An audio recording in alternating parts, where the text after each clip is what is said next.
Hi, Brock Anderson, Hang Loose Outdoors.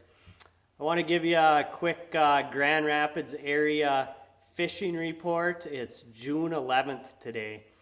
I'm just going to give you a quick rundown of like our last 2 weeks on the water. 2 weekends ago was Leech Lake Walleye Classic tournament, and that Wednesday leading up to the tournament on Leech, it was like the walleyes flipped a light switch. They really started feeding. All over the lake was pretty exceptional, all the way leading up to Sunday with the big winds. People were catching fish all over the lake. It was just a matter of if you caught the right ones. We were happy with the 13th finish, 13th place finish, Tops and I. We just needed some luck on day one to get a big one, which we didn't have. But fish were going on a jig and a minnow. We're going on Lindy rigs, crawlers, leeches, cranks, jigging wraps, you name it. And the fishing all around the Grand Rapids area has been what I would say phenomenal for the last week and a half, 2 weeks. And it should stay there for quite some time now. Water temperatures are sitting in the mid 60s on most of these area lakes around here, which I'm totally happy with that. That hot weather a couple weeks ago had things going a little too fast, and now it's kind of maintained in that mid 60s, which is perfectly fine for us. One thing I've definitely noticed in the last 4 days of fishing and guiding is the crawler bite has really picked up.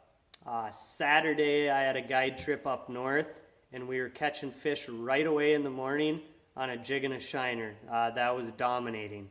At about 10 o'clock, our bite died. The fish were still there. We switched over to crawlers, and we started banging them again. We actually went back to a jig and a minnow a little bit later, and they wouldn't touch it. So it was pretty simple. We were just a bullet weight in like a 6-7 foot snell and a crawler, just a plain hook and a crawler, and blow that crawler up. That's one of the most important things, is to blow that crawler up. And you're just dragging that at 0.6, 0.8 miles an hour. And we've really seen that bite take off. On Sunday, it was the same thing. I think we had an afternoon trip. We caught one fish on a jig and a minnow, and the rest of the 11 keepers that we caught were on a Lindy rig and a crawler. And today, it was the same thing, leeches and crawlers on Lindy rigs. So if you're heading up this way, stopping at the bait stores, get a variety of bait. Still get those minnows. That's still going to work in different scenarios. But get those leeches and get those crawlers too, because the Lindy rig bite is on from what we've noticed, especially in the past 4 days. And the bite's exceptional everywhere. Leech is good. Winnie's good. I've heard good reports from bowstring the last few days. Round, Island, red, pretty much everyone you talk to is catching fish on the area lakes. So now is a great time to come up north and fish walleyes on our great Grand Rapids area lakes. So get up here this weekend and enjoy yourself and catch some fish. So good luck, and talk to you next week.